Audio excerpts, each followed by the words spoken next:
Hi guys, my name is Crystal. Welcome to my YouTube channel. Welcome all subscribers, welcome new. If you like my videos, please press the like button. Please do subscribe. It is Sunday, it's Sunday morning and the sun is shining and it feels fairly warm. It is still the Rochester Sweeps Festival here in Rochester, UK, United Kingdom.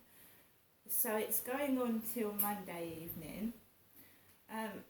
At the moment I'm in my flat.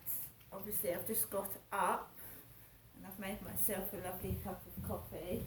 I've fed my two elderly cats and Max is up and ready for his walk. And I have a chihuahua.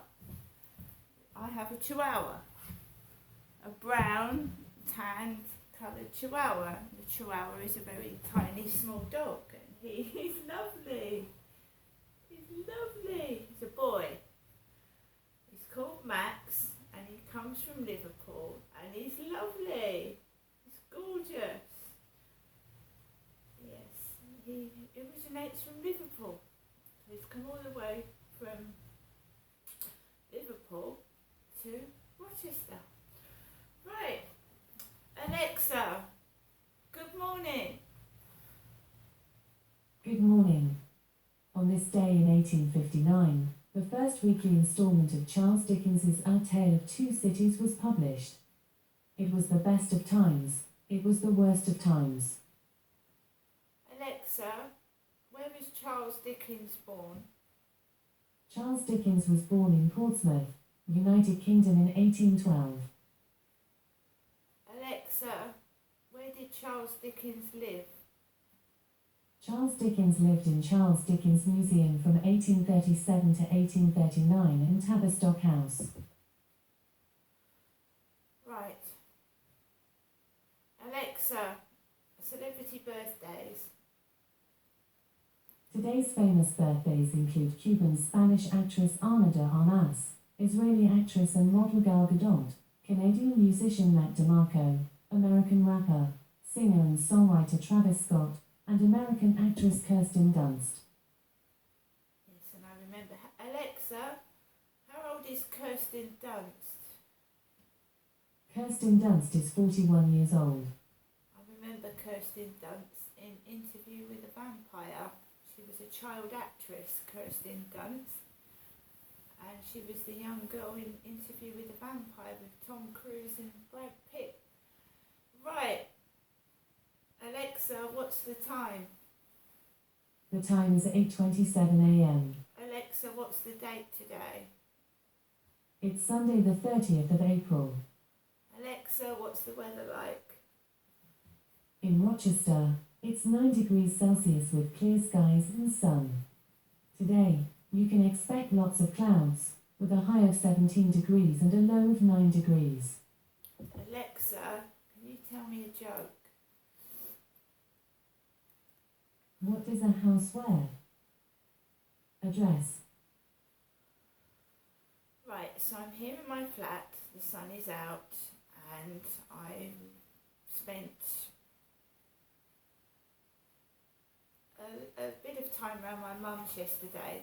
I did it differently. I got a taxi from opposite Rochester railway station, and I thought I'd give my mum a break of keep ringing up taxi drivers because it's a bit of stress on my mum trying to get a taxi to come out to me. So I decided to get the taxi myself and it worked out quite well. It was cheaper and it got there quicker, because what happens is when you get out of these flats you get caught up in like a temporary traffic light down the bottom of Corey's Road, and you can be waiting there for literally 5 minutes. It's also quite dangerous when it's, caught up in traffic and builders works. It can be quite dangerous to get out of there. So was a bit upset that the bullying and harassment has started again. I'd had a really good day, a quiet day. I hadn't argued with my mum It had been pleasant. I'd had a nice chicken burger with garlic sauce takeaway, and I'd just been quiet, and I'd been watching the TV. It was quiet outside round my mum's. I couldn't smell any drugs, because usually you can smell a waft of weed or someone's yelling or shouting. There was no noise. When I hung my washing out in my mum's garden, it was relatively quiet. The only thing that I did notice was that the flat down from my mother, the back garden, I don't mean literally next door, about 2 or 3 doors down, was hanging their washing out on a rotary line, and the guy had a pair of pyjamas like my father Derek used to wear, and they were exactly the same but a shorter version, because my father Derek was 6'2". My mum is 5'4". She's smaller than me, my mum. She's 5'4", and I'm just about an inch taller than my mother.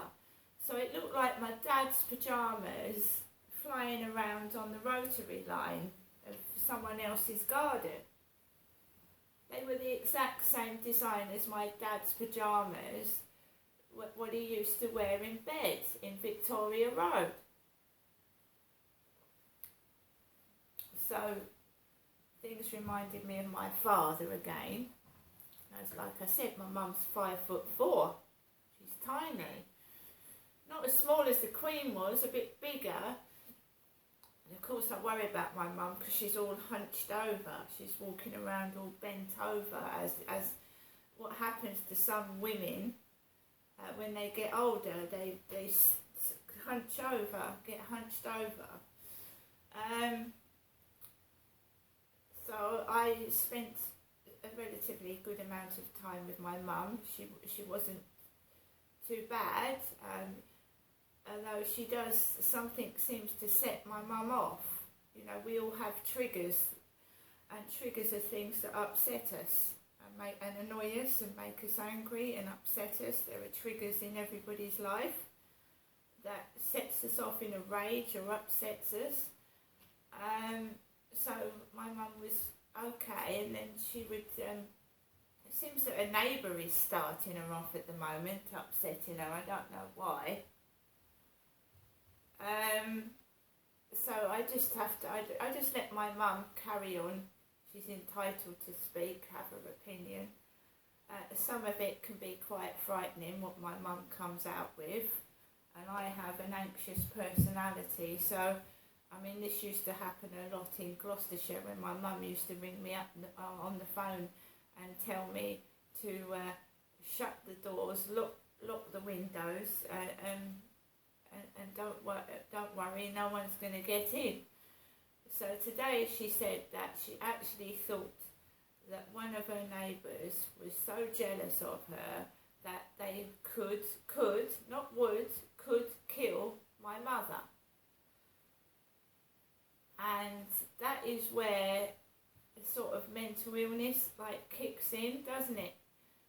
When you actually, well, I don't know, I can't say, but that's what my mum said yesterday. She thought one of her neighbours was so jealous of her Jennifer that they could kill her. And that sort of alarms me and makes me a bit afraid. Because obviously I don't want anything like that happening to me.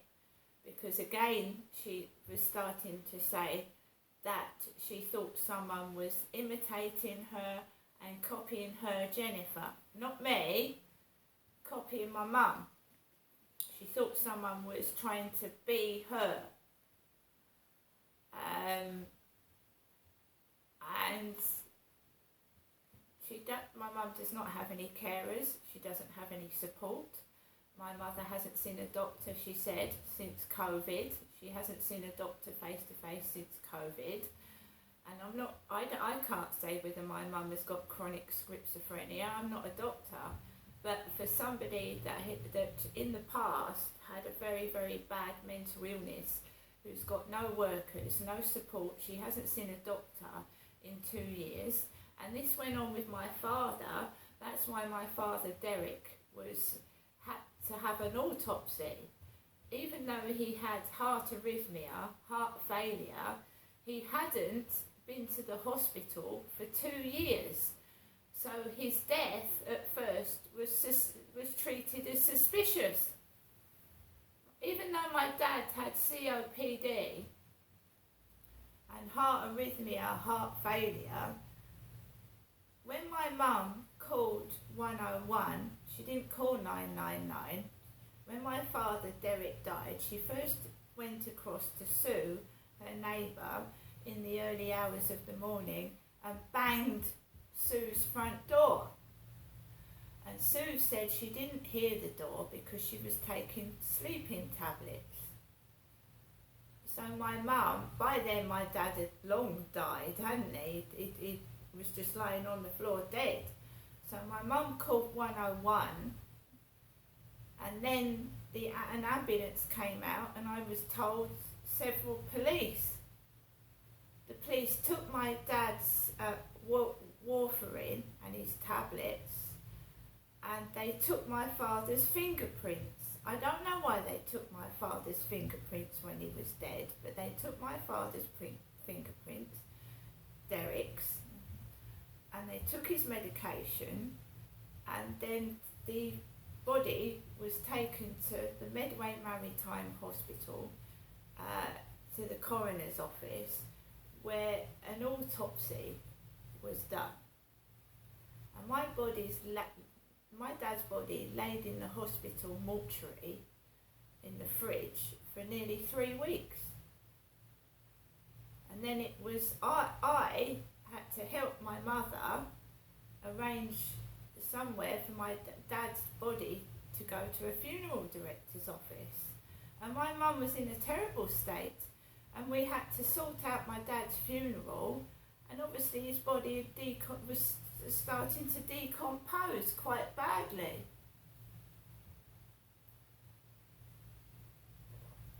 And my mum didn't visit the body. It's me, Derek's daughter, that requested to see the body, because I wanted to make sure my dad was dead.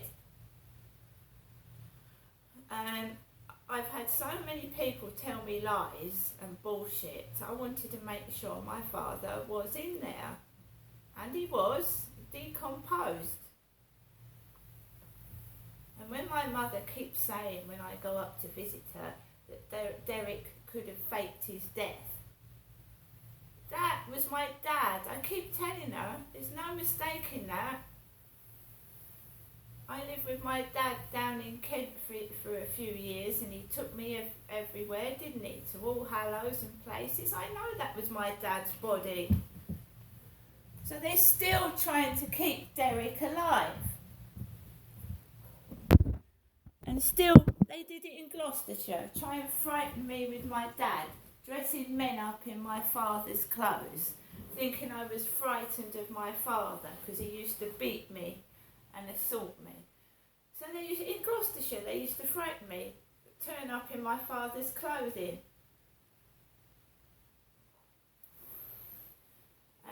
Yeah. So now they're hanging what looks like my father's pyjamas on washing lines. He's dead. Derek is dead. I'm not Derek, I'm Genestra, Derek's daughter. So I spent a huge amount of my time frightened of my father. I did, but I'm not anymore. Obviously my dad's passed away, so why would I be frightened? Why would I be scared?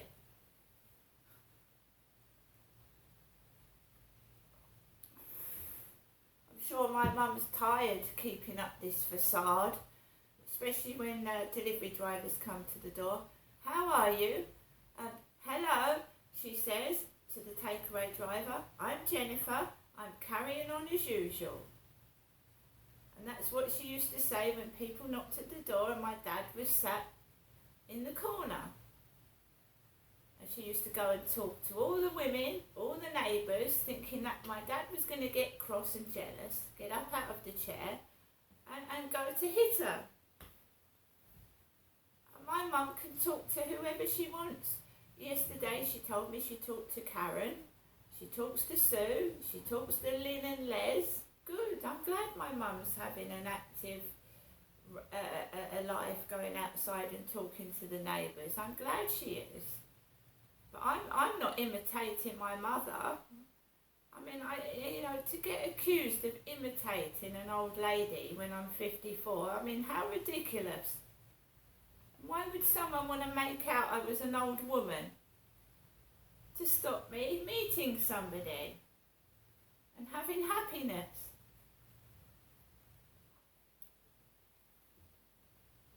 It's either a jealous ex, somebody I've turned down, or I don't know, some evil person trying to stop me get on with my life and meet people, isn't it?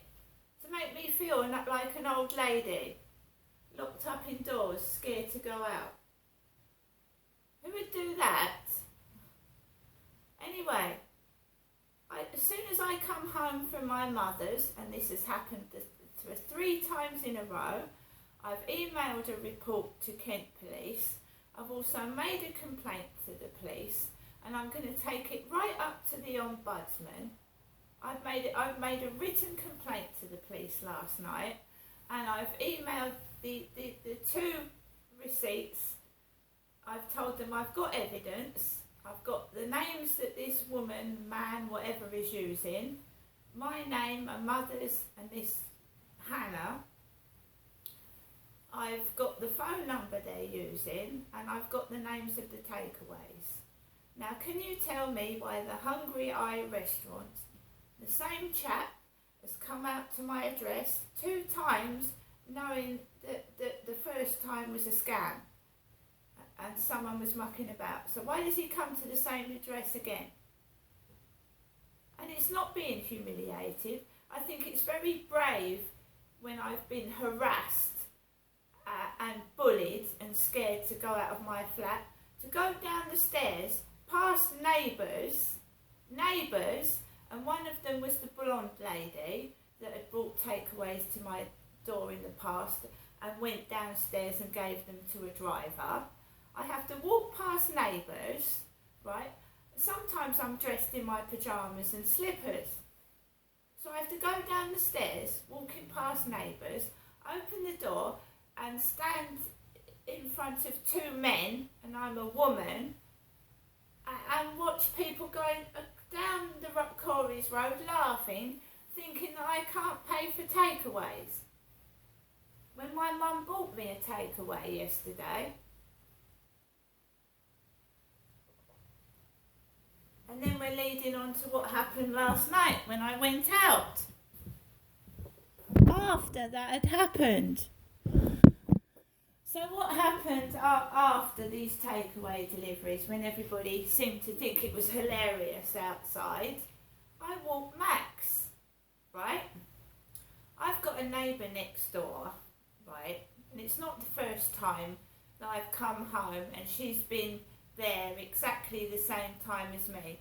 I've ordered my post to be redelivered. So I've been in my flat and she's been there next door, having a redelivery at the same time. I've gone downstairs, the postman has ignored me and just shoved my parcel at me, but they've treated the next door neighbour like royalty. You know, like the postman used to ring the buzz, I'd bring the parcels upstairs and speak to me and say, "Hello, Crystal." She doesn't do that anymore, but she did it to the neighbour. So I think I'm being victimised and bullied by certain neighbours. That's all I'm saying. I'm not saying who they are, but that's what I believe. So they've got a son that is the same age as mine, right? And he wears a cap and he drives a big car. My son had a small white BMW. Tiny little car, very nice, good performance. But my son does not live with me, and I live by myself. I don't have a partner. I live alone. I'm a single white female. I'm on dating sites looking for somebody to settle down with. Right? So their black car drives up outside my bedroom window, which it has done for the past 2 nights. And a dachshund. There's a brown dachshund next door now at the moment. A brown dachshund. And I know what's going on. And it's all from this Facebook dating site as well, what I've been telling people on Facebook dating. So a brown dachshund suddenly appears. So now everyone on the first floor has a dog. Everyone now has a dog, right? And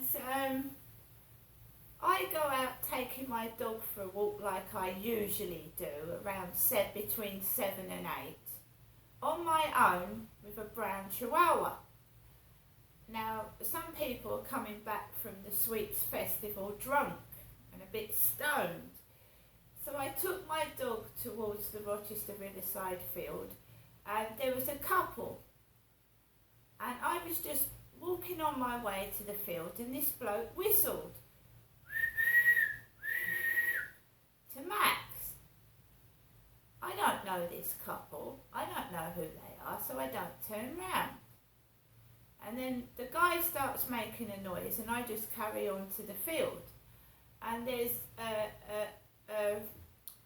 lady of mixed race walking around with a white guy with black hair.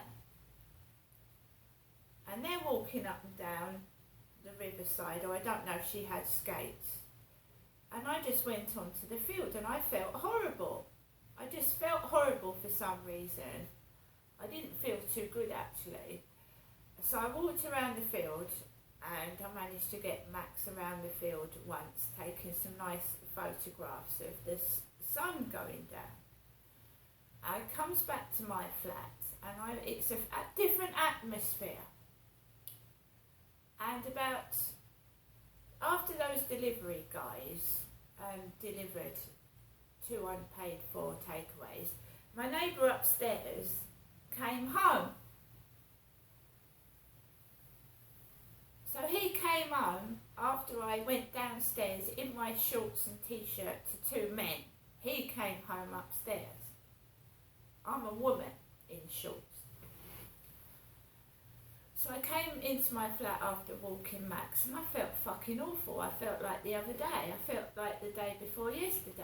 Like everyone was against me. I felt miserable and depressed, and I didn't do any more videos. And they went out next door together. Him and his wife, girlfriend, went out. He had his cap on, and they walked the dachshund. Brown dachshund. I've got a brown chihuahua. And my mum actually said that her neighbours were trying to keep her indoors, keep her Jennifer indoors from seeing people, and that her post wasn't, they were pinching her post. She actually thought her neighbours were pinching her post, trying to keep her Jennifer indoors. This is what she told me. And then when I come home to my flat, it feels like it's happening to me.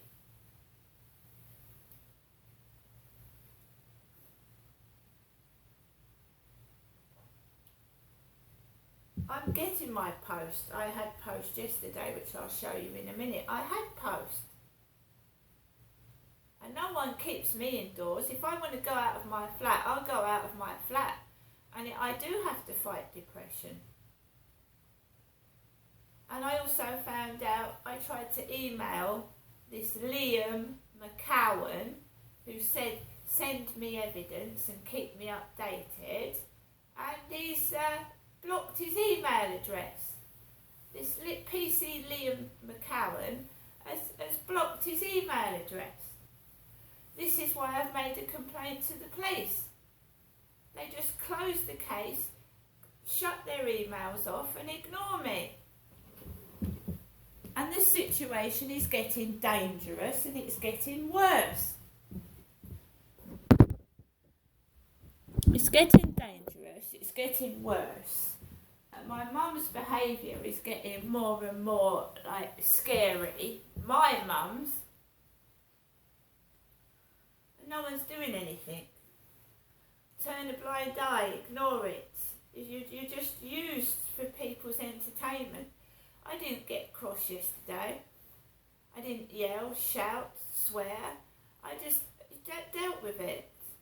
I've got 2 men on my doorstep with unpaid for takeaways. You can smell the food.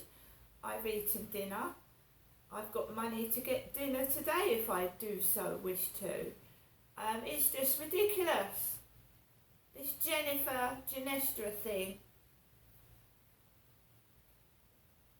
Trying to cover up me being sexually abused as a child by trying to make out I'm an old lady who's got a mental health illness.